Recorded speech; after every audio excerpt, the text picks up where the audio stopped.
Attorney General of the Federation, Lateef Fagbemi, vows to prosecute local government chairmen and councillors who tamper with FAAC allocations meant for their jurisdictions. Fagbemi emphasizes the Supreme Court's recent ruling on local government autonomy, aiming to ensure funds allocated to local governments are directly received and utilized by them, not state governments. He highlighted the absence of immunity for local government officials and warns of jail term for those found misappropriating funds, urging them to prioritize local government development and governance. The Attorney General of the Federation and Minister of Justice, Lateef Fagbemi, has vowed to ensure the conviction and imprisonment of any serving local government chairman or councillor tampering with the Federation Accounts Allocation Committee allocations to the local governments. He disclosed this on Thursday at the 17th Annual Anniversary Lecture event of Human Rights Writers Association of Nigeria in Abuja. His latest reaction comes a few days after he instituted a local government autonomy suit at the Supreme Court and defeated the state governor's legal team, who unanimously opposed it at the Apex Court.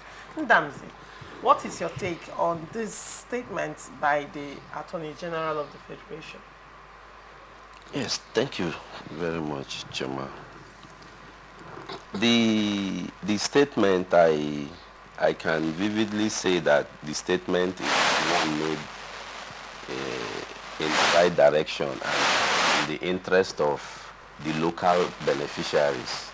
The monies that will be directly put into local government chairman's account. You see, misappropriation of funds is almost becoming a norm in our polity, and it should be discouraged at all levels.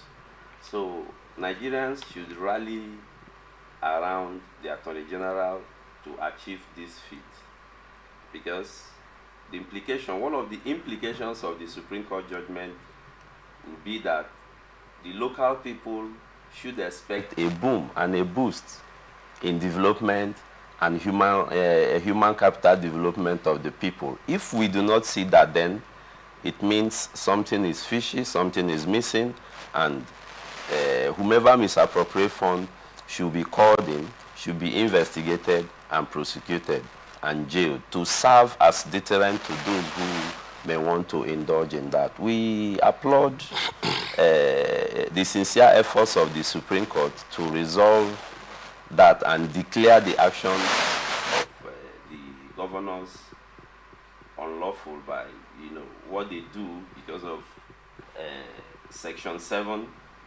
which have allowed the states powers to legislate on local government. So governors at that point arrogated to themselves so much powers. That is the reason you see a governor will blatantly and flagrantly disobey the judgment of the court. So we applaud what the Supreme Court did. The Supreme Court has really resolved that question that have been lingering for decades. It has been put to rest, and one would expect that developmental activities will commence from the local government that are already democratically elected. All right. Barrister Sims, what is your take on this development? Do you see this being actually implemented? So many beautiful policies, but implementation seems to be the major challenge. Do you see this actually being implemented in this case? Well, I feel, before I go, permit me, let me just do a quote by Luther King Jr. He said, "We need leaders not in love with money, but in love with justice. Not in love with publicity, but in love with humanity." That is Martin Luther King Jr. What Luther King here is trying to say is that leaders should have this kind of qualities.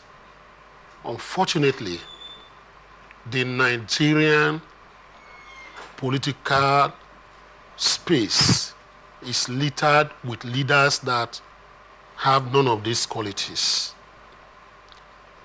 Money, they steal. They are in love with money. Publicity, every day they're on television. They want people to know they are launching one small 500-liter tank. They are bringing cameras. They don't like or work for humanity.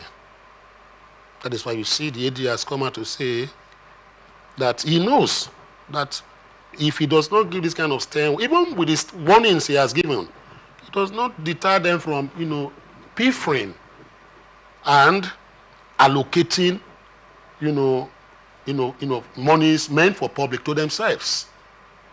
Yesterday, I saw a viral video that was going around where a former chairman of local government said, you cannot bring down this building. The other people said, no, we're going to do this, we're going to pull down the hotel. The question that ran through my mind was this: where the man got the money to build that? I don't know where he got the money. That's number one. Two, is that the best method the government should have used to go and pull down the hotel, etc. as case may be? Can't you convert it? Assuming you get a court order to do whatever, must you demolish? Can't you convert it and give it to make it less privileged homes or orphanage home and give it to charity for them to utilize it? But you want to pull it down. These two wrongs don't make it right. That's on that side. Now the AG Fed has said it, but this talk will fall on deaf ears because we have a polity that is opaque. We have a polity that is iron cutting stripping. What am I trying to say? Section 187 sub 1 says Nigerian Constitution as amended 1999 says that every order, judgment, pronouncement of court, talking about the Supreme Court, that is section 187 sub 1, talking about Supreme Court specifically, that every pronouncement, order, judgment of this particular court shall be obeyed and executed by all authorities and persons. All authorities and persons in Nigeria. So which means if the court gives a judgment like the Supreme Court, the last court in the land, has said, number one, that caretaker committees are anathema to the Constitution. They are known to the Constitution. I expected politicians with conscience to have resigned from those positions if the governor had unilaterally and arbitrarily chosen his kitchen cabinet in a basket he moves around with. To say, no, the Supreme Court has said, let me resign. None of them has done that. Or very few, I heard about 2 or 3 did that in Abia or so, one of these states. Majority did not do.